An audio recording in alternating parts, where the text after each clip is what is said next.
I can't do it.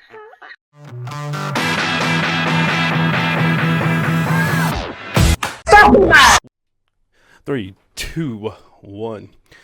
Hey, what's up, everybody? This is Michael, and this is another episode of Take Care of Yourself. Thank you for joining us tonight. On this episode, we've got Miss Lucy Summers in the house. What's up, Lucy? How are you? I am fabulous. How are you? Man, you just come in with all that energy. I'm loving it. We got so much to talk about. So you just came from the gym, huh? I did. Yeah. It's my evening ritual. It's my happy place. Yeah, you were talking about you're a fitness instructor out there.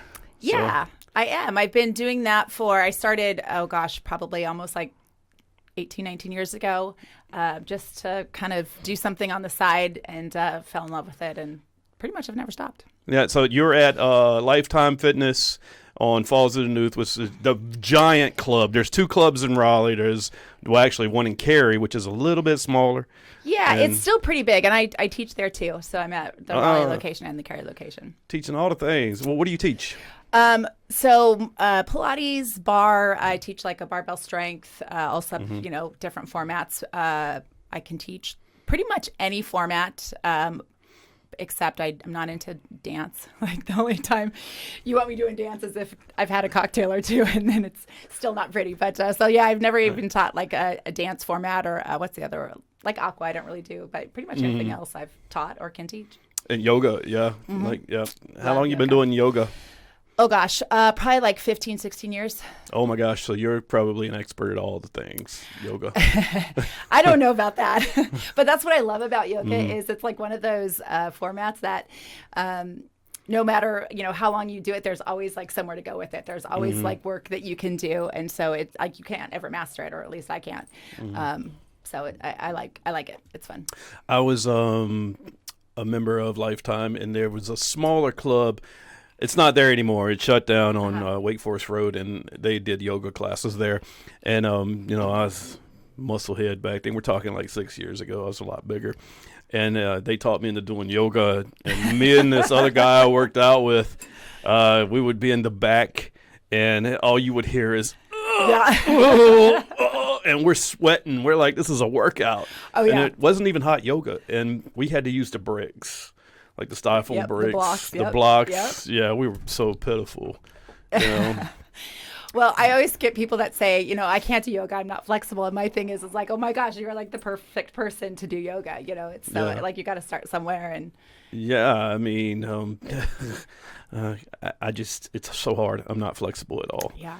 Yeah, there's certain positions, and it's like, let me tell you, I got a glute bench in today. Okay. It's was it DC Strength glute bench. This thing was like $200 for a freaking bench this wide. So this girl told me a couple of weeks ago, she goes, you have an average ass. And I'm sitting here like grabbing it, and I'm like, this is pretty hard, man, because I got strong legs. I'm like, okay, we're going to fix that. Nobody wants an average ass. No, I want to be able to set my drink on it, like Kim Kardashian ass, And so I got it. My physical therapist put me on it for my hips. And I love that thing. And I was like, I'm going to buy one. So I bought one, and I did some glute thrusts before the podcast today. Right. Yeah. So now you're like warmed up and ready to go too. Oh, yeah. I posted a video on Facebook and everything showing me doing it. Yeah. But I can only do, I did 185 for like 8 reps and for four sets. But I've seen women do 315. Yeah. Like, it's ridiculous. I mean, I've seen women like do some serious, lift some serious weight. And when it comes to that, and my daughter recently told me, there's nothing like a teenager that will just tell you their honest opinion. And so she told me a couple weeks ago, she's like, Mom, your butt's flat. So I've been working on those, the glutes too. So yeah, well, that's the thing. Ladies love their glutes and their leg exercises. And I'm one of those guys. I'm not like the average guy. I like doing legs. Do you? Yeah, I think I do legs like 3 times a week. Yeah. I need some of that. I hope that rubs off on me, because that is like, I don't like working legs. That is my least favorite thing to work. I love working legs. I do chest like once a week. Really? Yeah, once a week, and then I do legs 3 times a week. And I think it's when you have your legs and your core strengthened, you function a lot better. Absolutely. You know, Yeah. I feel so much better now since I've gotten my legs stronger. No longer am I bending over in pain. Right. And, you know, I can actually bend over now. It's great. That's a big thing. That's important. Yeah. Yeah, there's actually something in the Pilates world that's called glute amnesia. And so a lot of people, they have that. They have glute amnesia. It's because we sit so much that the glutes, they don't fire properly when they're supposed to fire. That causes a whole bunch of issues. So yeah, like low back and a ton of stuff. You get those glutes strengthened and core like engaging at the right time, and it will make all the difference in the world. That's probably more like glute atrophy. Yeah, exactly. Like yeah. your muscles are just deteriorating. Yeah. Because everybody does like desk work these days. So like I do a lot of desk work. Yep. Yeah. A lot of people. And especially now that there's so many people that have transitioned to working from home. So they're not even, they don't even have like the get up from your desk and stuff at work and, walk down the office to go talk to another coworker. It's just, I sit at home 5 days a week. 5 days a week? Yep. So when you're not training, you just sit at home? Well, I work too. Well, yeah, you work from home? Yes, I do. Yeah. So I my official title is outreach coordinator, but I work for a company in the DoD contracting industry, and so I kind of plan any internal, external events, whether we're going to conferences or doing webinars or whatever. So it's kind of what I do during the day. Oh, cool. Yeah. So let's start from the beginning. Like, where are you from? So I'm from Northern California. Sacramento area is where I grew up. And lived there most of my life. I after high school, I did like a very brief 1.5-year stint in International Falls, Minnesota, which is on the border, on the Canadian border. So I could literally see Canada from my bedroom window. And when you grow up in, Northern California, and then you move to a very small town of about 8,000 people. And when you talk about a culture shock and the first winter, I survived one winter there. And then I was like, that was fun. And I'm going back to California. So yeah, I've pretty much lived there most of my life. And then about almost 1.5 years ago, I just decided that it was kind of time for a change, and I just needed a fresh location. And I've always been drawn to this area. And here I am. So you just packed up and said, "The hell with it, I'm going." Pretty much, yeah. I loaded everything that I could fit in my car, which wasn't a lot. So I kind of got a fresh start across the board. And so I got here. Ended up it was April, like mid-April, beginning of May last year. That's how okay. Just you by yourself? Yeah. I have 5 kids, so they're still in. Wait, 5 kids? I do, yeah. 5 Wait kids. a second. So how old are these kids? My oldest is 27. Okay. And I have 26, 21, 20. How do you have a 27-year-old? I mean, I know you don't have to explain to me how it happens. I was going to say, what kind of podcast is this? But gosh, you don't look old enough to have a 27-year-old. Thank you. Yeah. No, so I got married at 19, had my first son at 20, and but so I feel like him and I still talk about, like, I feel like I kind of grew up along with my older two at the same time because I was pretty young. Wow, yeah, it was. I mean, I started at 23, but I have a 22-year-old. Okay. Yeah, right. But I also am gray as hell. I mean, well, I feel like I am blessed to have lighter colored hair, so I feel like at this point I have lots of gray, but it just kind of looks like, half time it looks like blonde highlights. So it's like it looks good on you. Well, I didn't even notice until you said something. Thank you. Well, and then gray right now is kind of in for women, so I'm like, heck, let's just. I've seen young women with gray hair, like they want it. They want to get their hair dyed that way now. Yeah. I don't know. I used to dye my hair all the time, my beard and everything, and I just gave up. Because if you start, you got to keep doing it every 3-4 days. Yes. Yeah, and it looks ridiculous. So. And I think, like, especially with men, it's like just embrace the silver fox. Just embrace it, And then I finally stopped dyeing it, and I noticed I have like a black streak in the middle right here, and I didn't do it. It's just natural, and I kind of liked it. I was like, right? I've come up with a nice nickname, like call myself the skunk or something, I think it's appropriate. Go for it. I'm a real stinker, yeah. Ooh, rim shot. Right.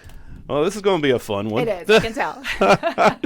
So, you came to North Carolina in April of last year. Yes. You settled down.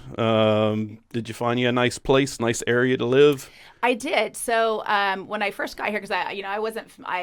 when I decided to move to Raleigh, I came out for like 3 days and just kind of, rented a car and just saw as much of the area as I could. So I still didn't really have like a good feel of what neighborhoods, were like and what location I wanted. So when I got out here, I just Airbnb'd a place for a couple weeks. And like every day I'd go and sit at a different coffee shop and work and kind of get a feel for the people that would come in and out and the vibe. And so eventually I found a condo over in West Raleigh, and it's like my happy place. I love it. It's a great little condo, and it's got I got it for the porch. It has a huge porch, and you walk outside of my back porch, and I have a really nice seating area, and it's just you can't even see one neighbor. It's just tall trees and green grass. Oh, that's pretty cool. It's great, yeah. So living in growing up in Northern California, there's a lot of, well, not right now, they're getting downpoured on, but it's been a drought, so it's always dry and brown, and so I love anything green and tall trees. It's like, oh. Well, you got to love it right now. The weather's changing. Oh, so I don't know. 2 days ago, it was freaking hot. Like, I had to turn the AC on I did too. in my car. And actually, I turned the AC on downstairs and realized that my air conditioner broke. So now I'm like, fuck, really? But then this morning, there's freaking frost on the ground. I know. It's crazy. It's crazy. Like, damn. The bees are getting confused. Yeah. They're like, right? what the fuck is going on outside? Yeah. I mean, first I'm out there gathering pollen. Next, I'm frozen to the freaking nest. Yeah. It's crazy. I know because we had it, a couple weeks ago, it was like 86 degrees. I'm like, okay, it's February, and I have to turn my AC on at night because I can't go to sleep. It's too warm. It's freaking crazy, man. I don't know. We didn't have snow this year either, which is rare, or ice. I don't know. If you're one of those people that believe in climate change, I don't know. It's just getting crazy. Yeah. Crazy. Mean, it's like, well, I keep track of what's going on in Northern California, and they're just like, they're just getting hammered with rain, which is so unusual. Yeah. So yeah, it's been crazy. Isn't Southern California was getting hammered a while back? I think so, yeah. Yeah. Like, what's going on? Because there was a song, It Never Rains in Southern California. Right. But that was back in, 90s, I think, or something like that? Something like that. Yeah, something like that. Yeah. We probably listened to the same music. Oh, I'm sure. Yeah. I feel like, so I always, make playlists for my classes, and I feel like people can guess my age just based upon the music I play in my classes, because, Like, what's the song? Give me one. Oh, I always play, stuff from the 80s and 90s, and, I love old school hip-hop, and I love, old rock stuff, and... I'm more of into 70s old classic rock. Oh yeah. But yeah, that's like a decade before me, a generation before me. But I'm still into it. Yeah. But yeah, it's like my kids like grunge rock. Yeah, yeah. So right. Maybe when they're my age, they'll still be listening to Nirvana and Alice in Chains. Right. Who knows? That's right. No, yeah. I'm kind of the same way. I always tease I was born a decade or two too late, because I love 70s and 60s music. So I have a playlist on my Spotify. And I call it Easy Like Sunday Morning. It's just all Easy Like Sunday. Yeah, it's all music like that. And I don't know. I love old music. Yeah, I do too. I listen to the oldies classic rock station here in Raleigh, but they got the worst morning show. I can't, but it's so terrible. I keep listening to it. I think that's their marketing. They just be terrible because you got to tune in every morning to see what terrible thing they say today. But anyway, it's like when you're passing a car wreck on the freeway, you can't help but look. You can't help but look. You gotta. Yeah, what's that? Rubbernecking. Yeah, I'm rubbernecking radio every morning with this crew. See, now I want to listen just because I want to see how bad it is. So. It's terrible. Nothing they say is ever funny. I want to be on their voicemail or whatever they call it. They call it the Fez line. I want to get up there and just say, y'all are so bad, but I cannot stop listening. Y'all are so terrible. Nothing's funny. Y'all are the most cringeworthy radio station I've ever listened to. It's the 100.7, the Buzz, Woody and Buzz, whatever they are. I can't even. Yeah. Yeah, I don't know any of the radio stations around here. Well, they've got the cliche female up there that thinks everything is offensive. Oh, guys, stop that. And I'm like, just find something funny. Yeah, right. Just one thing. And then they got this other guy. He's just a dope. He says some of the most unfunny things. But maybe I just have a weird sense of humor. Maybe everything I say people think's unfunny. But I'm pretty dark with my humor, so. Well, yeah, whatever. You know, we all have different things we like. Yeah. I remember living in Minnesota. They had like 2 radio stations. One was a talk show, and I wasn't into talk show when I was 18. So I was like, okay, what's the other radio station? And I kid you not, it was a polka radio station, and it played polka all the time. That is terrible. Yeah. So and the commercials were the worst. Like you talk about, I was listening to it. I'm like, this has to be an SNL skit. This can't be an actual radio station because it was like, it's so funny. I couldn't. Yeah. Same thing. You couldn't, but not listen to it. It was. Couldn't turn away. I honestly think that's their marketing plan. Just be terrible, and people will keep listening. Or it's because they have great music. Yes, and you have to listen to it. Maybe that's it. I think that's what it is. Yeah. So you moved here in April, and you settled in. You're living in West Raleigh. How is the single life for you? You know, it's interesting. Yeah. So when you got here, when you first moved in, did you start dating immediately, or did you give it a little? I gave it a time? little bit of time. Yeah. So when I moved here, I had only been single probably for about 4 or 5 months at the time. And so I was in a place where I just didn't feel like I was ready. I just needed some time. My last relationship, it was, you know, pretty traumatic coming out of it. And I just had a lot of, you know, stuff I needed to heal moving forward. So I took some time off, and then I kind of got to a point where, and of course, when I moved here, like I didn't know one person. Not one other person. And when you work from home, then all of a sudden I started noticing I'm like having conversations with my couch pillows. I'm like, okay, it's time to get out. Like I need to like meet some people. I need to get out, right? So I decided, okay, I'm like, maybe I'm ready. And so I put myself on Hinge for, I think I lasted like 2 weeks. And I met a couple, I went on a couple dates, and, you know, a couple that were just like, you know, not for me. And I met maybe like 1 or 2 nice gentlemen. But just very quickly realized, like, okay, I'm not ready for this. So I kind of stopped all that. And, then I just have decided, I just have been single and not really dating at all. And then I think recently, probably within the last month, I've kind of been at a point like, okay, like I am ready now. I've spent a fair amount of time alone. I've also spent some time, just creating friendships across the board, you know, male and female friendships, and not in a dating capacity. And that's been really, you know, good. I've really enjoyed that. So now that I kind of got that going, it's like, okay, I'm ready to put myself out there. But I think I've done online dating before, you know, a couple times. At this point, I'm like, it's not for me. But yeah, so if I meet someone organically, great. But I'm also not like out, like actively looking at the moment, if that makes sense. No, that makes sense. So, like Hinge, let me tell you how terrible Hinge is. Okay, please do. Now, for you, it might be good. Okay. I would love to hear a guy's perspective. So, for a guy, Hinge makes men pay to swipe the attractive women. Oh, really? Yes. So, there's a thing called... let me pull my Hinge app out, and I'll tell you, it's the biggest crock of shit ever. I did pay for Bumble. I'm still paying for Bumble, and we'll talk about that too. Hinge, where you at? So it's right here. So you get 1 free flower, okay? So there's a star icon at the bottom. When you touch it, it's called standouts. Okay. Standouts are people that they say they look at the algorithms when you first join, and they see the women that you swipe, and I guess they can determine more attractive from less attractive. Okay. And all the standouts are completely drop dead gorgeous women. Of course. Okay. Yeah. So if you just go to the regular one, like when you're just swiping, or like it's all like average looking women. Okay. So like I would have to like pay to get you on my Hinge, because I think that you're an above average attractive woman. Thank you. Yes, I do my best. Yeah. So that's what Hinge is. Hinge is terrible. It's a marketing tool designed to suck money out of a guy's bank account.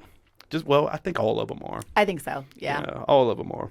Yeah, it's like I feel like a lot of them, they just like they have their base offerings, and if you want like, you know, more, you gotta upgrade. And pay. Yeah, I think the best way to meet people is join a social group and go to events Yes. and meet people. 100%. Yeah. I've been doing this going on 5 years with ATB, and I've met hundreds of people, and I've seen marriages, I've seen babies, and friendships. I think more people in ATB become friends than get in relationships. And that's a beautiful thing. I mean, that is great. And I totally agree. One of the things when I decided that I wasn't ready to date, that's why I was like, okay, there's got to be other options. And that's when I found some local, Facebook groups. And that has been a lifesaver. Yeah. And I have, I've met some, very amazing, awesome people. And there's no substitute for that, face-to-face connection. Online dating just, they can have all the algorithms in the world, but there is no substitute. I can't date an algorithm. Nope. If I did, she'd probably be ugly anyway. She'd probably dump me for an ugly, taller guy, and she'd be cuter. Right? Oh my God! So, I'm on Bumble right now, and I don't know what's going on. The past couple of days, I've matched a couple of real attractive women, but they didn't message me until yesterday. They sat there. The thing was turning yellow, almost went out. So I extended both of them. Okay. And one of them finally messaged me today. But it was like, no, I'm sorry. She messaged me last night. Okay. And I immediately responded. She didn't message me again until like late this afternoon. So I'm like, what is going on? Yeah. And it's like her initial icebreaker message was of interest. She asked me a couple of questions and I responded immediately. Why do you ladies do that? Why do y'all leave us hanging like that for so long? I know you're going to say it's life. Yeah. I mean, it's life, or for me, when I was on the apps, like I am. How do I say this? I was going to say cautiously optimistic, but I don't even think I should say optimistic. I'm just cautious, and so I think maybe that's it. I think I know I did. I would hold back and kind of not be too out there. So that could be it. And or like also there's I don't know how to say this, but there's times where like I'd match with somebody and then like get a message or see that okay I've matched. I'm like, oh, I don't know if I'm really into them after like a second look. You know what I mean? I'm sure you do the same thing where it's like you match and you're like, oh, I don't really know. So I don't know. Who knows? It could be a number of different things. I don't. It kind of gets me to where I just want to just give up on it. Right. Because it happens so often that you get exhausted of it, and you're like, oh, not again. I'm just done with this. And you get to the point where it's like you think every encounter is going to be like that. Right. You just I noticed that. Like I got very jaded because I've done it. I did it a couple years ago too. So I've had a couple different stints of online dating, and I think after a while, if you do it for a while, you're just like, oh, this is Yeah, it's So you mentioned you were in a relationship, and how long was that relationship? It was 3.5 years, about 3.5 years. About 3.5? Yeah, little under. And we were engaged. We lived together. And oh, wow. Yeah. And for me, it was the kind of relationship where, because I've obviously been married and in relationships before, but this one was different. And in fact, in the fact that I opened up my heart in a way that I've never opened it up before. But I didn't know it, right, until you get there. And you're like, I thought I knew what like love was until this relationship. And I was like, oh, wow, this is like something next level. So it was a very big connection. But just, ultimately, it was unhealthy. It was just really, really unhealthy. And unhealthy for you? Yes. Like, yeah, for sure. And definitely some toxic behaviors. And there was some verbal abuse and mental abuse and physical abuse. And that didn't start right away, obviously, but progressed over time. And so in all of that, it was just, when the relationship ended, it was just like, wow, coming out of that, when you're in it for so long and it's right in front of your face, sometimes you don't see what's right in front of your face, right? Until you actually get out of it. And then you're like, wow, that was so much bigger and heavier. And it took so much more out of me as a person than I realized. So, it's just been a process of just kind of like coming to terms with all of it. And really going, okay, like how am I going to heal myself coming out of it. And like what was even bigger for me was, I actually grew up in a kind of a toxic, abusive family dynamic. And so I've repeated that, right? Because that's what I knew as a kid. And that's all I knew as a kid. And so I have repeated that over, my adult life. And so it's just leaving that last relationship. My work has been like, okay, I need to like heal the parts of me that would even allow myself to like be there in the first place, right? For so long. So, it's been quite a ride. It's wild that you said that, because I was talking to a female friend of mine a few weeks back, and she is like really beautiful, and she dated this guy that's kind of like a loser, and I asked her, I was like, you could do so much better. Why him? And she was like, well, that's what I grew up around. That's every guy I knew growing up was the same way. So I was scared to get away from that type of guy. So when you see a lot of these women or men that are with people that you think are out of their league, that's why. That's what they know, They're scared to try something different, like this really beautiful girl that's got an awesome career, but she grew up around like abusive parents, or had abusive friends or boyfriends growing up. She marries an abusive husband, and everybody's like, what the fuck? Why'd you marry him? I don't see it. You guys are like apples and oranges. But that's why, you know? Yeah. And a lot of times you don't realize it. I mean, hopefully you don't realize it, because if you did, hopefully you wouldn't put yourself in that situation. But I mean, but they keep going back. Like they'll break up and so they keep going back. Oh yeah.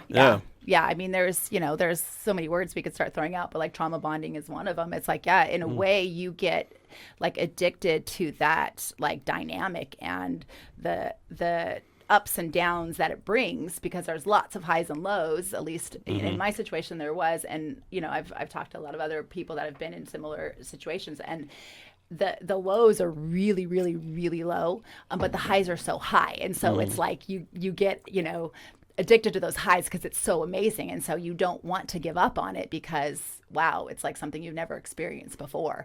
And so you just, you choose to stay. And in my situation, my ex, like I see people, I always see like the good in people. And like my ex, he's actually has a very good heart. You put the mental illness aside, because for him, it wasn't like he would go out and, get drunk and then come home and, just be an asshole. He wasn't like that at all. It was more like he had some, mental health, stuff that he was working through and going through counseling and trying to like really get the help that he needed. So I applaud him for that. I mean, I think that's huge. But yeah, it's for me, that was my comfort zone, right? That was like, I made excuses for it because I'm so used to making excuses for it. I've made excuses for it my whole life. So it's for me, it's been like, okay, I need to heal the parts of myself that chose to stay for so long. And that's been a journey. That's been a huge journey. Yeah. How long would you say, well, I was told that if you're like, for your case, together with somebody for 3 years, it would take a year and a half to get over it. So do you find that being true? Yeah, I mean, I could see that actually. I haven't heard timelines specifically, but I could see, as far as maybe like the broken heart part of it, I could see like a year and a half. I definitely feel like, for so long, it was like the pain part of the process was so big. Like I felt so much hurt and so much pain for so long. And I feel like I've definitely passed that phase.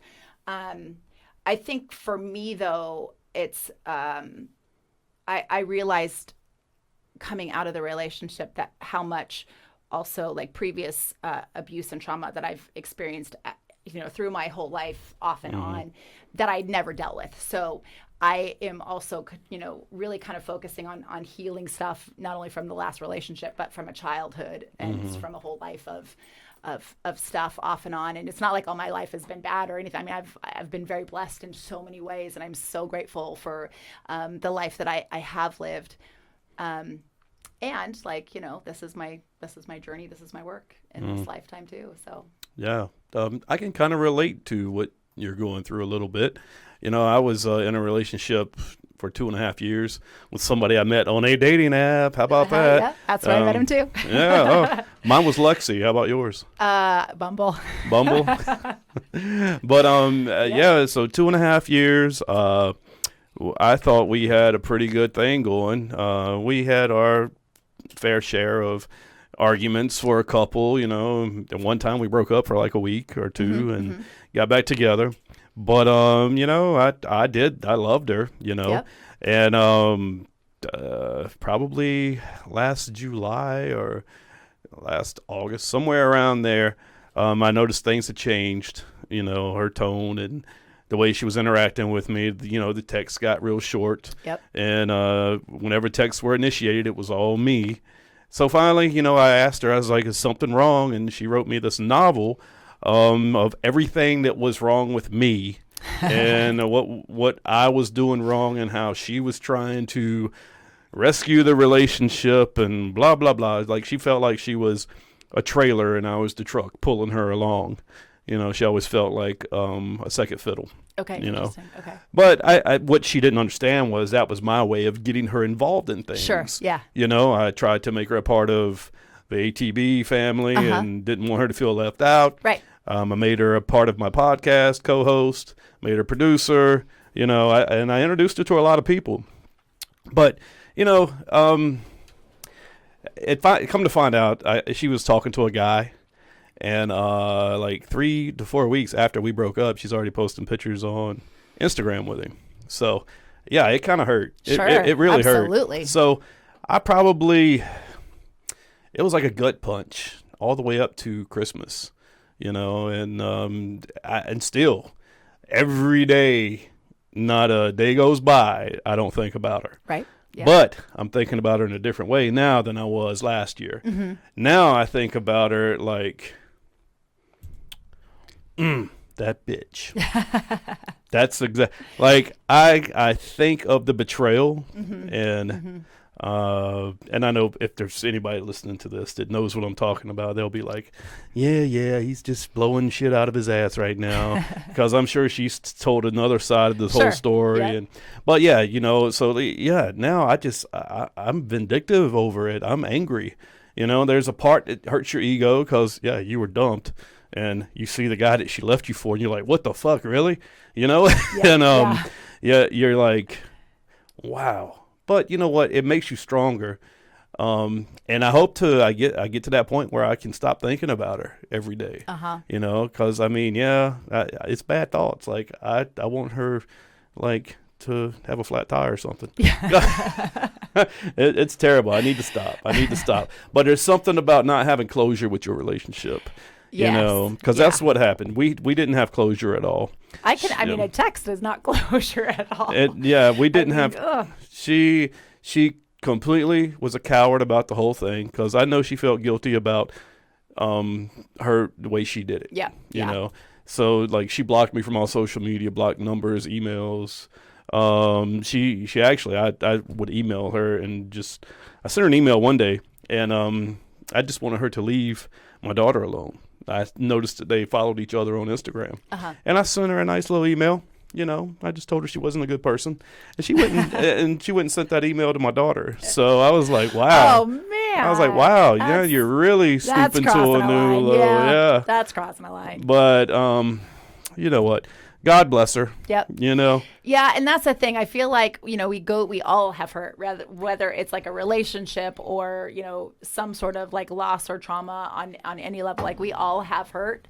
And it's, like it takes time. It does. It takes time, and it's not pretty. And we think those things and we have those thoughts. And I think also part of like the healing process for me is just to like not beat myself up around having like some of those feelings and emotions, because we do like, oh, I shouldn't think like this, or I shouldn't do this, or, I shouldn't be sad about this, or, we are like, well, he was an asshole or she did this. So why am I feeling this way? But it's like for me, it was really important just to let myself feel all of it, like the sadness, the hurt, the. You got to. You have that's to. The only way. Even the ugly parts, like the vindictive parts, and the like, oh, yeah, I can't stand him right now, or whatever. You have to let yourself feel all of it. That's definitely part of the process. I mean, I got to the point where I had to start going to therapy because it was fucking with my head every day. Yes. And I went to therapy for about 2 months, and finally, it helped a lot. I mean, my therapist told me, "You're never going to stop thinking about her." No. Like good thoughts, bad thoughts, you're never going to stop. No medication's going to help that. It can just tone you down a little bit. Yeah. And make you a nicer person, I guess. But yeah. And what happened to me was like I would kind of have this like aha moment where it'd be like, oh, it's 2:00 in the afternoon and I haven't thought of them all day. And I'd be like, oh my God, that's amazing, right? Yeah. So yeah, it's like the longer you go, yes, it does. It definitely, gets better. But it is. What gets me is when I drive down 50, because, well, when you live up here where I do, you've got a 40-minute drive to an hour anywhere. Yep. So that's a lot of time to think, and it's those times when I'm alone by myself that I'm sitting there thinking. That's when I always do it, Or if I'm laying in bed just watching TV, unless it's Ted Lasso, I love that show. But if I'm sitting in bed thinking, I'll just like, I wonder what that bitch is doing now, or some shit like that. Yeah. I'm really a nice guy. I just really don't. She just, well, there is some people that they get into your skin. You're like, oh. Yeah. I've got 1 or 2 of those as well. Or I have like when I drive down 50 and it turns into Creedmoor Road. Okay. And you're going towards Glenwood because she lives out that way. That really gets to me. It's like driving this old route where I used to go to her apartment. So, yeah, it'll take a while for that stuff to go away.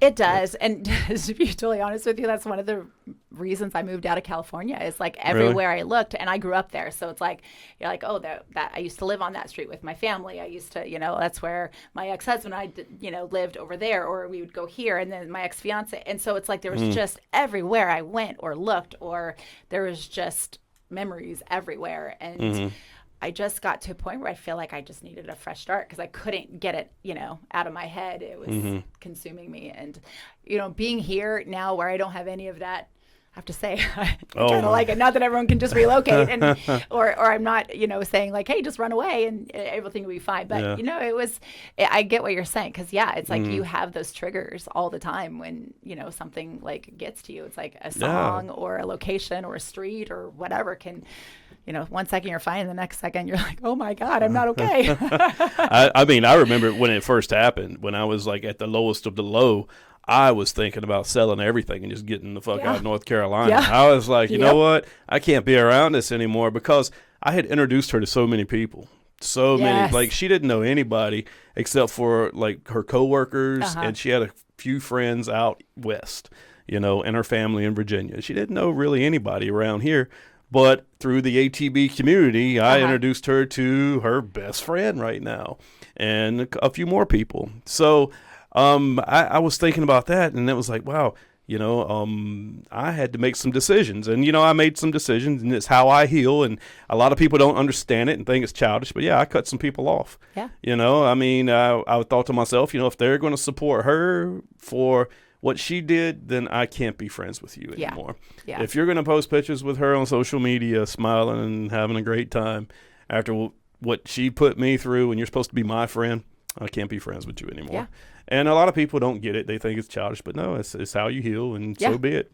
Yeah. No, I completely agree. I think you have to give yourself permission to heal however you need to heal. So like for one of the things I did when it comes to social media is I unfriended like anybody that I felt like was connected to him, or if they came up on my social media page, like I would think of him, right? So I just deleted anybody and everybody that kind of fell into that box. And I did feel a little bit bad at first, but then I was like, no, they're not doing anything wrong as far like it's what I needed for me. Yeah. And you have to give yourself permission to like set boundaries, and if that means cutting certain people out of your life, that I did that too, and it's not a bad thing. I went above and beyond. I took every item she bought me in those 2.5 years, boxed it up and put it on the front front porch. There you go. I just didn't want it in my house. I didn't want anything that would remind me, because I mean, it's not like I'm forgetting her anyway. Right. But I just didn't want any of that stuff. Well, all of it has energy to it, right? So when we look at it, when we like see it, it brings its energy and it brings it back. And do you think women recover faster than men do from breakups, or does it depend on who's doing the breaking up? If the woman breaks up, oh, that's such a good question. If the woman breaks up, like she moved on immediately.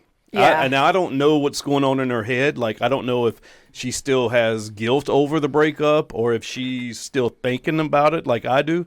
But like me, I haven't been able to date. I've been on a couple of dates, but, you know, when I get on them, it's like, man, you know, I'm just not feeling it, you know? I think that what's coming up for me, because I have been, I will admit it, like I have been one of those people that have like dated quickly after a relationship has ended. And I'm not there anymore, but like looking back, where I was at is I used to get my self-worth from male attention. That's what like made me feel good about myself, because I really didn't have much of it, you know, growing up and so, it's like when I left a relationship, then I needed basically like my next fix, if you will. Like I needed like that next, you know, man or men giving me attention, because like it makes you feel good for a moment, although I feel like it's very depleting at the same time, right? So it's definitely counterproductive. But so I look at situations like that, and I never want to assume I know what's going through people's head, but like when you brought that up, like, and that's kind of, I've done that, and that's my reason for it, is because I need the attention, or I needed the attention at the time. But, you know, and I did the same thing. Like, it's, and pardon the phrase, but everybody tells me this: the best way to get over somebody is to get on top of somebody new, or something like that. Maybe I butchered it, but, you know, I tried dating when, like, I don't know, maybe back in October. You know, I tried to go out on a couple of dates, and I've been on a couple of dates since then. But when I first broke up with her, I really felt better about dating, trying to get it out of my head. Sure. You know, just going out with as many people as I could and hanging out at events and stuff. But then I lost that. I didn't want to do it anymore. And that's kind of where I'm at now. It's like, you know, I'm just having fun doing my own thing, doing the podcasting, and, you know, it's just, I guess one day I'll feel it, you know, right, and get back out there.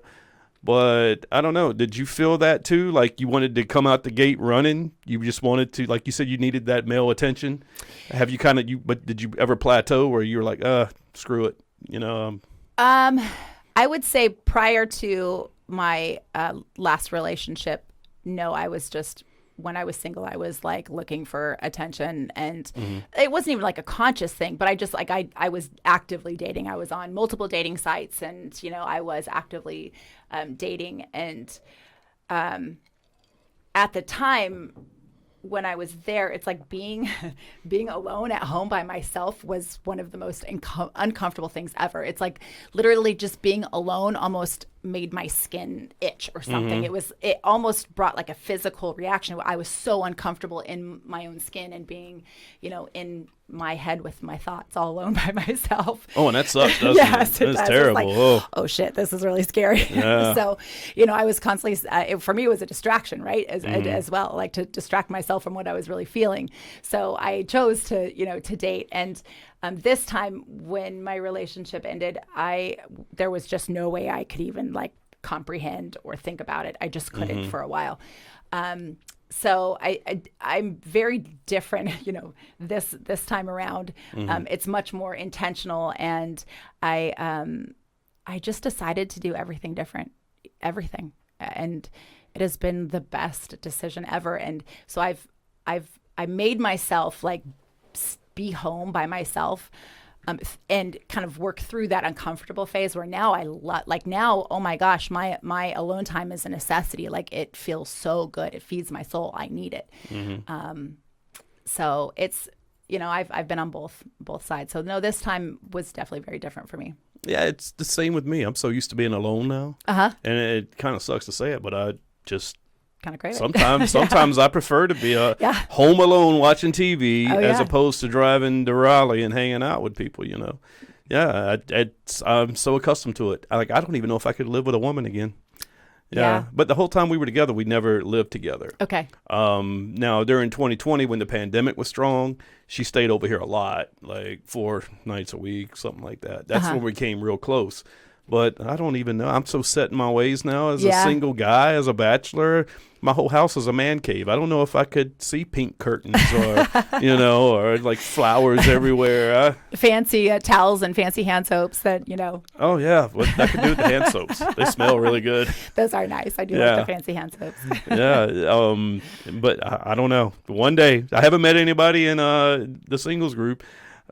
I find it really hard to date in those. For me, it's really hard. I'm sure for you it would, yeah. It's really hard. Yeah. A lot of people have success in there, but yeah, I don't know. Are you in the singles group? Yeah, I am in the singles group. So I joined a couple of them all at the same time, and so the singles group was one of them. And I haven't been to any of the events because it was kind of like right after I joined, I was like, oh, I don't know that I'm ready to date. So I kind of felt like, I don't know, I didn't want to show up to the events and be like, hey, I'm single, but yeah, I'm not ready to date. So I just didn't feel like it was fair to myself or anybody else. So I haven't been to any of the events. I know, yet, and I totally get that. It's some guys can be a little overly thirsty at some events. You see it on the group pages sometimes. Sure. Oh, yeah. But there's some women out there that are terrible too. Oh, yeah. Oh, my gosh. Yes. I've come across that as well. I know that women can be aggressive as well. I'm actually putting together a thing right now. It's online dating auction. I saw that. Yeah. And you talk about, a lot of work. This is, I've got so far like 15 women that have signed up for that, and I've got 10 men. Okay. The dynamics of a singles group and the way my auction is going, it's the same. You always have less men than you do women. You got the women coming out the walls trying to do this, right? And the men are like, I don't know, this is for pussies. I ain't doing that shit. So it's like twisting an arm to get guys to do it. Oh, I can only imagine. But the women, So I'm trying to raise money. We're having like this big gala for the ATB 5-year anniversary. Trying to have a reunion party so I can get some of the OGs to come back that have disappeared. Yeah. Throughout the years, and I think it'll be fun. Yeah, absolutely. Yeah, if you want to be one of my auctionees. Oh my goodness. Yeah. Sounds tempting. She's like, over there like, goodness. no, this ain't happening. You just see like the deer in the headlights, like, oh my gosh. Oh yeah. It's a good time. This is the 3rd year we've done it, and and we haven't even really tried to raise money because it's not like for charity or anything. Right. But God, I think last year we raised like $6,000. That's amazing. And the That's first year it was like $3,000. So it gets bigger and bigger every year. Love it. Yeah. So let's see. Bam. We talked about that. We're working with your intuition or something about fine tuning your intuition. Yes. Let's talk about that. That's women usually have that spidey sense, that intuition, but men have it too. Everybody has it. We call it our gut feeling. Yeah. So, tell me about your intuition, or like how much does that play into fine tuning your intuition? Sure. Go for it. Yeah. So for me, it has a lot to do with it because we all have intuition. So what we call it, like you said, could be like your gut feeling, your gut instincts, or your intuition, or just a feeling, or even like a knowing. And I've always felt very strong. So felt very strongly. I've from the time I was a little girl, like my emotions have always been really big, and I feel other people's emotions, and so I feel a lot just normally. And when you're in situations that are traumatic or toxic or whatever, you shut your intuition down because you end up constantly second guessing yourself all the time. If for instance, like if life's going along fine and everything is great, and then like either whether it's a parent or an ex or whoever, if that switch flips and all of a sudden you're at the, the end of their anger. You're like, what did I do? Oh, I didn't say the right thing, or I should have said this. And so all these things start going through your head. And then when you live that on a daily basis and things like that are happening all the time, you just you lose connection with yourself. And that's what happened to me, is I completely lost my intuition now is kind of like my rudder. It's my guiding light in a way. And I lost that. And so, much of my work has been trying to get it back. And, how I've been doing that is just giving myself the opportunity, okay, sit and okay, for instance, if I decide, okay, I'm ready to date again. And maybe I think about putting myself on dating apps. Okay, so how does that feel in my body? And if I get a knot in the pit of my stomach and my whole body feels it doesn't feel good. It's that's my intuition saying, yeah, that's probably not for you right now. But for instance, today when I was prepping for this podcast, I was I was preparing an email for you. My whole body lit up, everything, just had so much energy, and I was tingling with excitement, my fingers and toes. And it's okay, that's how I feel my intuition too. It's okay, yes, this is a good thing. And so it's just, I've given myself time to okay, well, what am I feeling right now, and how does it make me feel? And so when you check in with how something makes you feel, it's not, for me, it wasn't immediate. It takes time to, kind of build up. But once you do, then you're okay, now I know how my body responds and what my intuition feels like. And so now that I have that, I'm okay, yes, this is a good thing. No, this is not. Or, it's been life-changing for me. That's encouraging to hear, because I think I'm at a point right now in my life where I think I've lost my intuition. I used to think I was a great judge of character. And, circumstances and things have happened past year and a half, 2 years, where it's wow, I question that. So I'm glad to hear you can get your intuition back. Absolutely. Even though you think you've lost it, because I think I've lost it. I'm looking, what the fuck are you doing? Somebody would ask me about somebody, and I'd tell them my opinion, my gut tells me, and then boom, they're the complete opposite. Yeah. Yeah. And it's I'm the worst for questioning everything. I am a second guesser. Everything.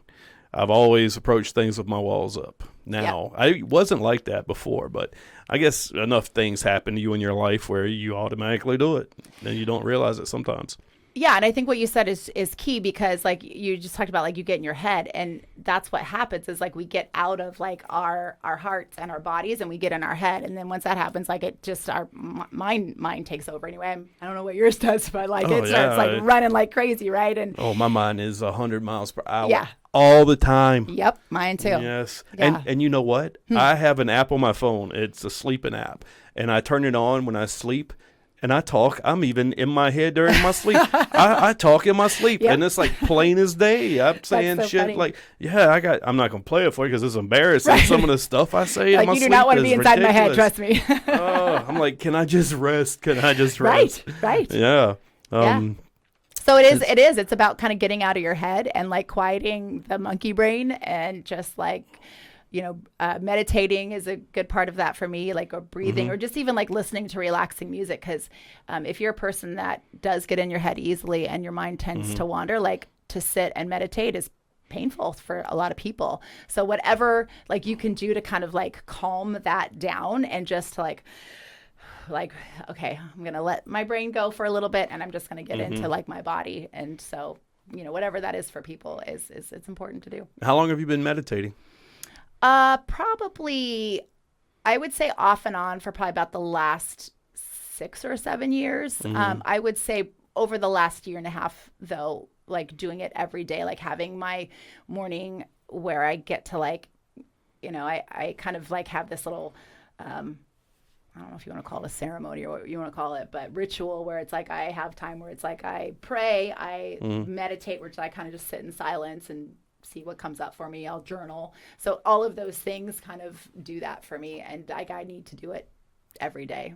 See, I wish I could, but if I start, I'm bored within the first 20 seconds. I can't get it out of my head. I'm thinking about how boring this is. Yeah, that's I don't why know how I to don't block it out. Yeah, that's why I can't sit very well and like just like be. That doesn't work for me. Me either. It's terrible. So that's like where the talk. Like I think of. I mean, I guess it would be praying. A lot of people would call it praying, where I just talk. I just like in my head, I just communicate with the universe, but for me, then also like journaling has been a really good part of like is very meditative for me because I can't do that either. I just can't. So like what? So like me, what like brings you down? What is it? Music? What? Working, always doing something, like sitting here on my computer doing something. I have to be doing something. Or if I'm like watching a TV show that I'm really into, like it's been Ted Lasso past few days, or it's been catching up with oh my God, what's the new one on? Oh Jesus, the Mandalorian, The Last of Us. Just watching some TV. I have to be busy. Like if I'm trying to meditate or if I'm trying to read a book, I always get in my head like, there's something you should be doing right now. Mm-hmm. You got to be up. Why aren't you up doing something? There's something you can do that's more productive. Yeah. I'm just always terrible in my mind like that. Yeah. That's actually a good point because I think a lot of, we say like meditate and be quiet. But like our minds are not actually meant to be still, right? No. They're not. That's not how our brains are made. They're meant to to think and to move. And so, for me, it's also about, I want to say like quieting the mind, but it's not. It's also, like when you have those thoughts that come up, like, oh, I should be doing this, or why is this so hard for me? It's like it's a perfect opportunity to love on yourself a little bit. I don't know how better to say it, but like, yeah, it's okay that my mind's all over the place, or yeah, it's okay that I can't sit still, or it's okay that this is really hard for me. Like, I'm just going to go with it. I'm just going to and so it's a great opportunity just to find those like nice words, and because we beat ourselves up so often. So take it for what it is. Yeah. I have to get like meditation into the same mindset as sitting here prepping for a podcast or sitting here working on the Facebook group or, and just getting that to there is where I have an issue with. Like, I can read a book if it's really good, if I'm into it. Like, I tried to read Stephen Hawking's book. What the hell's the name of it? It's like his first big one. But anyway, I was like, didn't understand half of that shit. You have to have a PhD to read a Stephen Hawking book. But some of it was interesting, and it was interesting enough where it caught my attention. But yeah, I've tried to meditate several times. I read this book, it's like a monk by Jay Shetty. Okay. Yeah, and he talked about meditation, and I tried it. I watched some YouTube videos and just sat there like this. Yeah. And I just couldn't do it. Yeah. Some other things that I think that have been helpful for me too on YouTube is I'll just, put on like a certain frequency, like a music frequency that just helps kind of like calm me. 156, I think. Is that a good one for you? No, hold on. So I just had somebody on the podcast a couple of days ago. She's into Shiki, I think. Okay. Yeah, healing like Reiki? that. Reiki. Oh, yeah. I said Shiki. Oh my God. That's okay. I know what you're talking about. That good ass bourbon we're drinking. Yeah, Reiki. Yeah, Reiki. And she's a Reiki 2 healer. Okay. And she was talking about the frequencies and how there's so many frequencies that have different meanings, not meanings, but they do different things. Yep. Yeah. And healing's one of them. And I listened to one on YouTube the other day, and it was like, and I was like, wow. Immediately I said, Alexa, play ocean noises. Yeah, right. It was so much more relaxing. Yeah. But yeah, so do you do that? You do that. I do that. Like I sleep with YouTube on every night, and sometimes it's like a certain frequency. Sometimes I'll just like type in like, healing meditation music, or another one I really like is rain sounds. That I always just like. I do thunderstorms. Yeah. I don't know what that is, but man, that just kind of like lulls me into just like a nice peaceful state. So that's another one that I like a lot. Yeah, that's Sleep Jar. That's the station I listen to when they do that. Okay. They have a good thunderstorm and it just keeps cycling all throughout the night. freaking love it. Yeah, me too. Yeah, there's been a couple times where I'll wake up and I'm like, oh, it's not really thunderstorming outside, darn it. But that's how much I love it. That is the best thing. Like, I grew up in eastern North Carolina in a 100-year-old house that sat on a farm that I know probably some bad stuff happened in that place. I'm sure. If these walls could talk, right? Oh, if these walls could talk. But it had a tin roof, and every time it rained, it was the most relaxing sound. Rain on a tin roof is the best thing ever. I wonder if there's a Rain on a Tin Roof soundtrack. I'm going to try to find it tonight. Yeah, you'll have to let me know if you find it. I bet there would be. It's the best. It's the best. So there's one thing about you that we haven't talked about yet. And you mentioned it when you said something about toes earlier. And I was like, oh, let's talk about her toes. Let's talk about her feet. So you are a firewalker. Uh-huh. All right. Tell me. I need to know it all. I need to know how you got into it, why you got into it. Like, why did setting your feet on fire, become a thing?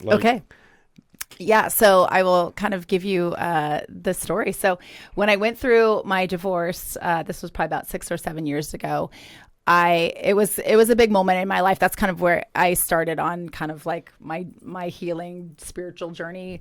I just decided to instead of going, and in my specific instance, it was like he was not faithful, and I had found out about this 9-month affair, and it was it was obviously not a fun thing to deal with at the time.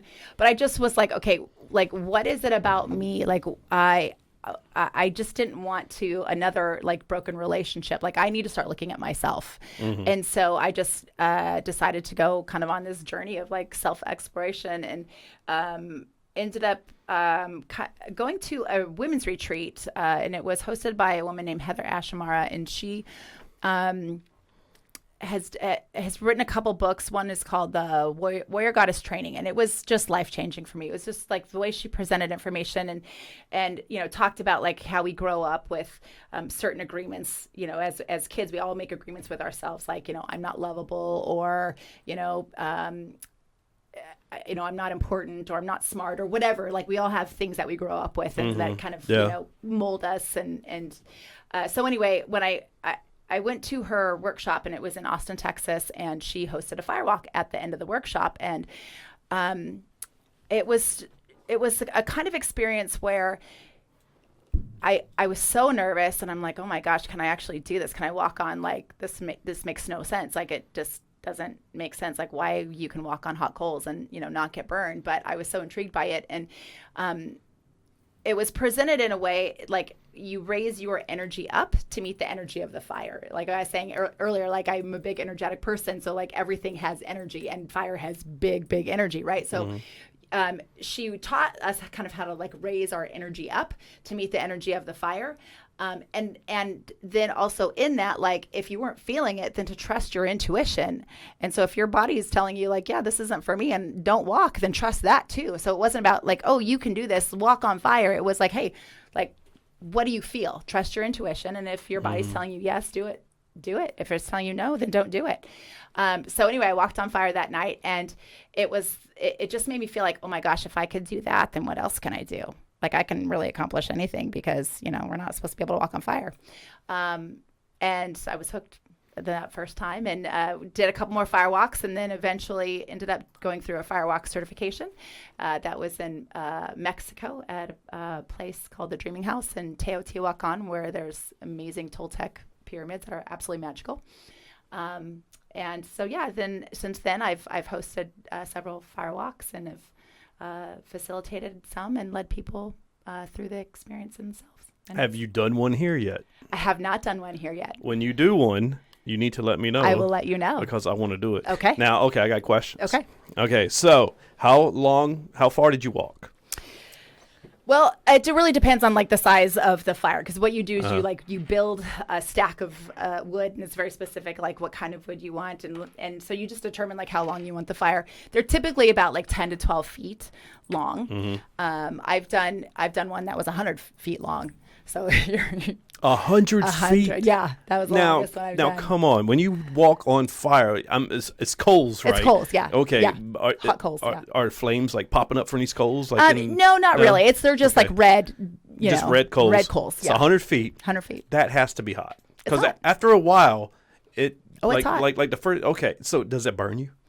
I mean, every fire is so different. It's so like I've walked on fire. I've walked on coals before that actually felt cool. Like, I mean, they are red hot, and there was something about the energy of the fire or the energy that I was bringing at the time where, it's like, man, it just felt like almost a cooling sensation when you walked on them. And I've walked on hot coals where you're like, oh man, those are hot, and it takes a lot to be on there.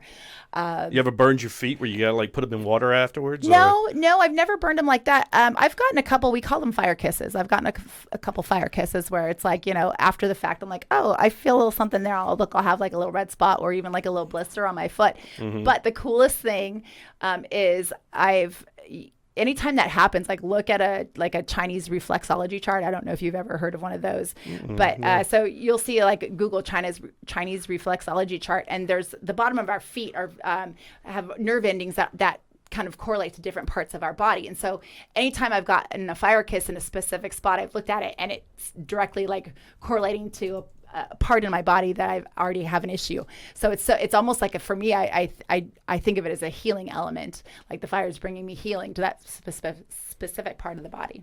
I am actually looking this up right now. I want to see a Chinese reflexology chart. Like foot chart.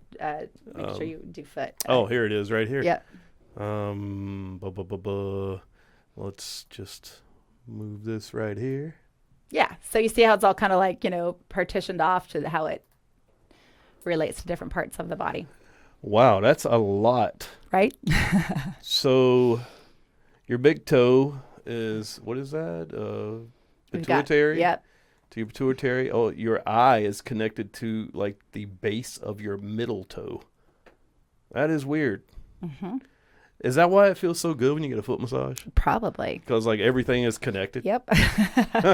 Wow, look at this. Like there's so many. It's kind of interesting, isn't it? Yeah, so many parts of the bottom of your foot, like your arm, your shoulder, your liver, your spleen, your elbow, kidney. How do you think doctors figured this out? Eastern medicine, I don't know. I think it is quite amazing. That's amazing to me, is like how they figure this stuff right? out. Yeah. I mean, you want to talk about intuition. I think right? I mean, for you folks that can't watch the video, actually, you people watching video can't see it either, because I'm too lazy to put it on the video. But we're looking at a reflexology foot chart, and it's like all the colors of the rainbow, and each foot has a different part of the body connected to a part of the bottom of the foot. Mm-hmm. Yeah. Yep. Yeah. Wow, interesting. It is. And so, I feel so blessed to be able to lead firewalks because I've just been able to connect with some amazing people over the last couple of years doing it, and to like witness them and like what they experienced going through it, and kind of to hear their like how it affected them or benefited them has been it's been amazing. And now when you walk on these coals, like what's the sole purpose of it? Just to build confidence, or? I mean, it could be lots of things. So it could be like, for me, the first time I did it was a huge confidence builder. Like it just like, oh my gosh, if I could do this, what else can I do? Like I can do anything now. So that was huge for me.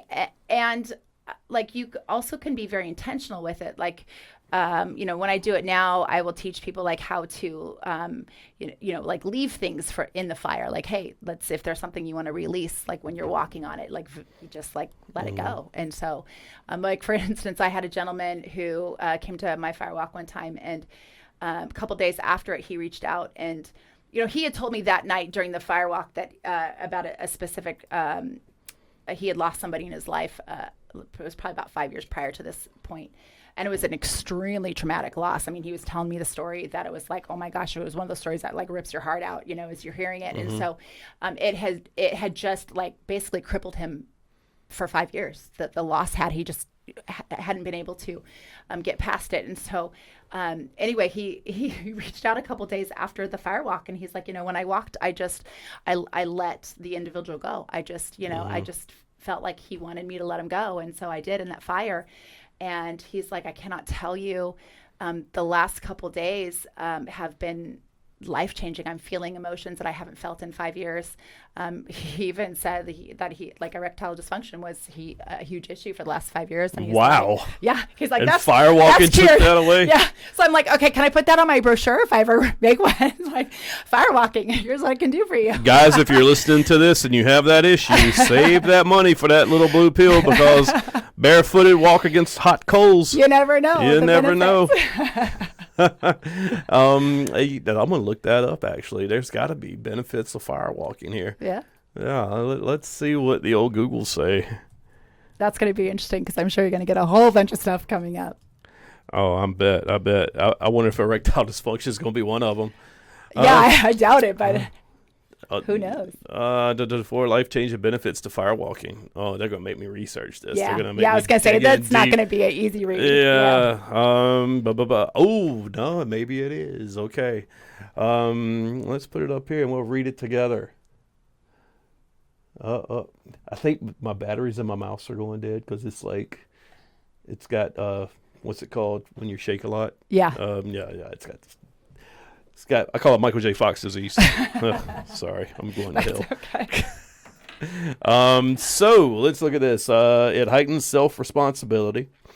It pushes you out of your comfort zone. Of course it does. That's a no-brainer. Right. It changes your perspective. Yep. It stimulates connections. That would probably lead back to the whole foot thing. Whether you choose to try firewalking with friends, family, coworkers, or they're talking about connections with personal connections. Yeah, okay, and I've seen that. Like I've seen people like walk into a firewalk and not know anybody else, and as they're leaving, a couple hours later, they're just like everyone is acting like they're best friends because they've just been through something that's so like epic. It's like a camaraderie. They build like a camaraderie through doing this. Mm-hmm. It's kind of like when I was in the military, and you never forget the names of the people you went to basic training with. Oh, I bet. Yeah. There's like a tight camaraderie there. Yep. But I meet people yesterday and forget their names. Yeah, right. Exactly. It's crazy. So true. Yep. Yeah. But that's weird because you only spend a short amount of time with these people, and you build that camaraderie. And it took me 2 months of sweating and going through hell to build that type of camaraderie with these guys. Oh. The vulnerability that those participating allow themselves to undergo, as well as the experience of something completely new and dangerous, creates a sense of connection amongst everyone involved. It truly is a transformative and magical experience. So, have you ever seen anything bad happen at one of these? No, I haven't. I've heard of bad things happening, and usually, like if you not in any of that I've done, but I've read articles of bad things happening, and it's usually because the instructor was not properly trained, or wasn't doing something that they probably doing something they shouldn't have been doing. So no, I haven't had anything bad happen. I've definitely have had people that have had big emotional responses that you have to kind of hold space for and hold the container for. Like how? Explain that. Just like emotional breakdowns and very big things like that. Breaking down, crying, or Yep. yeah. Mm-hmm. Okay. Mm-hmm. So it's like a therapy. It can be. Yeah. Yeah. Interesting. Yeah. I don't know. I think I'd rather sit on the couch. No, I'm joking. I think I would walk the flames. I want to try. I don't know. Yeah, you only live once, right? That's right. That's right. I don't know. Would you rather jump out of an airplane or firewalk? Oh, that's firewalk. Firewalk. Yeah. I used to want to jump out of the airplane. I think like the older I get, the less I want to do stuff like that. The older I think it might be a scientific study. The older you get, the more conservative you are. Oh, 100%. Like when you're younger, you would try all the dangerous shit. Oh, like I'd go swimming in the ocean. Give me a surfboard. Yep. Yeah, let's go jet skiing. Let's go just go skydiving. No, I don't want to do any of that stuff anymore. I don't want to put myself at risk. Yeah. Oh yeah, no, I'm there with you. I used to be like, yeah, bring it. I loved all that kind of stuff, and I still do. Love to experience new things and be adventurous. But there's certain things like skydiving's one of them. Like, yeah, I think I'm good. So the last time I tried something new, it was skiing. Okay. All right. Okay. And I went snowboarding when I was 21 years old. Okay. That was the last time I ever did anything snow sports. And I sucked at it. I remember falling down the mountain, and I tumbled and tumbled and tumbled, and I finally stopped. Yeah. And I just sat there on the hill because I was cocky and young in the military. I can do anything, right? I had that mentality. Yep. And I couldn't snowboard. So it hurt. My ego was crushed. Sure. And I sat on the side of the mountain and I watched these kids in a perfect line. They were zigzagging in and out. And I just sat there and looked. I was like, I'm never doing this shit again. Right. So I think it was 2019 or late 2018. I went to this resort, Wintergreen, I think. Okay. And I went there with some friends and I tried to ski. And my girlfriend at the time was like a ski instructor. She was really good. She did all the black diamonds and all that shit. Oh wow. And I remember her telling me, pizza your skis. You got pizza, open and pizza. I couldn't do it. And I'm going to tell you, it was the worst experience I ever had in my life. I fell. I ended up walking down this run. Man, yeah. I walked all the way down the run and then had to ride back up in the lift, and I stayed in the resort the whole rest of the time. Like, I'm just going to have a cocktail. So and done. Yeah. Yep, done. I'm too old to learn that shit. Yep. Y'all can have at it, though. It's all yours. Yep. Yeah. No, I hear you. I tried. So this was probably about 2 years ago. I decided to, after a half a pitcher of margaritas, I'm like, oh, it's a great idea to try one of those electric scooters. This looks fun. So that was like, my adventure. And that didn't turn out so well. I don't recommend having a half pitcher of margaritas before you get an electric scooter. Alcohol and electric scooters probably don't go hand in hand. Yeah, they're not a good mix. Yeah, no, it was great for about an hour and a half, and then I ate shit, and I ate like really hard. I broke my hand. I bruised up the whole side of my face and my body, and then I had a really bad concussion. And I realized like how much falling hurts when you're, our age. And so I feel like that's kind of been a little bit of like my rudder now, like, is it worth falling for or not? Yes or no. So that's kind of how I decide things now. I can relate to your scooter story too. Can you? So I may have been a little inebriated after my son's graduation from the Air Force in San Antonio. Okay. And, in San Antonio, you got the Alamo, right? Oh, the Alamo's right there. Yep. So I'm a little inebriated, and I decided to get a scooter. Yeah. Okay. I'm walking with my ex-wife. Sounds familiar. I'm walking with my girlfriend at the time, and I'm walking with my son and my daughter. All those people in all one? those people. Okay. And I'm that made me want to drink too, by the way. Keep going. It would totally freak anybody else. Yeah. Like my ex-wife and my girlfriend were there together. But so I decided to be me, which if you know me personally, I'm just fucking a lunatic sometimes. So I had a little alcohol in me, and I decided to get this bird scooter just because it was a bird scooter. And I was I'm going to get this. So I get it, and I put my credit card information on it. I get it on the app. Boom, boom, boom. We're good. I'm rocking. And I'm not drunk. I'm just a lot inebriated. I get on it, and I just hit the gas. And this thing just popped a wheelie and just took off without me. No. And all you saw was my legs up in the air, and I fell down. And we are right in front of the Alamo. Oh, my gosh. Right in front of the Alamo in the middle of the summer. And there's probably hundreds of people out there. Oh, yeah. And I had on my favorite pair of Hey Dudes, and I tore the top of my Hey Dudes up. Oh, man. And then everybody's just standing there looking at me. They're like, look at this crazy white dude. He just ate shit on that scooter. And they didn't even ask me if I was all right. They're just up there laughing. Thank God there's no video of that. Right. Yes. That would have been like, crazy guy wipes out in front of the Alamo, bleeding suspiciously while he destroys his Hey Dudes. Yeah, that would have probably gone a little viral. Yeah. But I've also rode scooters in Raleigh and never destroyed myself. So. All right. Yeah, no, I do. I feel like maybe one of these days I'll get back on, just not before or not after alcohol. Maybe we'll see. Nothing ever good comes out of alcohol consumption. So except for this podcast. Well, yes. I was going to say alcohol consumption and things on two wheels usually, maybe don't always work out so well. Any wheels. Yes. Yeah, basically. Yeah. I don't know. I've never seen anybody drive a unicycle impaired. Probably not a good thing. Yeah, I would think. I saw the most amazing video the other day on a reel on Instagram. This guy had a unicycle. Okay. And he bought a 75-inch TV and strapped it to his back. And got on a unicycle and freaking rode away on it. And a guy in the parking lot yelled at him that was recording and said, "Bro, you're epic." And he goes, "You got to do what you got to do." I was like, holy crap.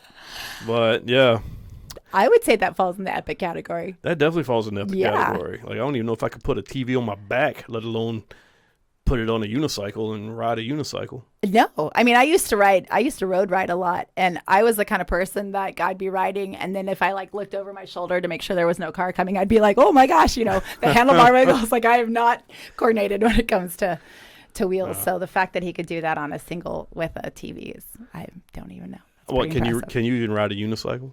I don't think I've ever tried. I've never tried. I don't think it would be a good idea for me to try.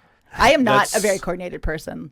I'm just not I'm not. I'm strong. I'm not coordinated. And that's just one of those things where when you're older, like we were talking about, you just don't want to try it. Yeah. Yeah. Well, look. We could probably just keep talking. I know. I feel like I could sit here and talk to you all night. Yeah, that's probably not the way podcasts work. No, we've already went over like 20 minutes. Oh my gosh. That's okay though. That's okay. I've had a good time. You'll have to come back on. I would love that. I would absolutely love that. Well, look. Thanks for coming on, Lucy. You're welcome. Thank you so much for having me. Yeah, you got it. And I hope that you got some good stories to tell later on about your dating. Maybe next time you're on, you'll be engaged. Yeah. No. Whoa. That's some people just make a living out of getting engaged every other week. I would just settle for like positive dating experiences at this point. You know what? Me too. Yes. Yep. Well, thanks for being on the show. Hey, you're welcome, Michael. Thank you so much. Yep. And hey, don't forget, like and subscribe this video. Subscribe to Naughty Donkey Productions. Help us out here. The more likes and subscriptions we get, the better off it helps this show. Also, download us wherever you get your podcasts. We're on all those formats. Hey, thanks for joining us, and we'll see you next time. Bye. Boom, boom, boom.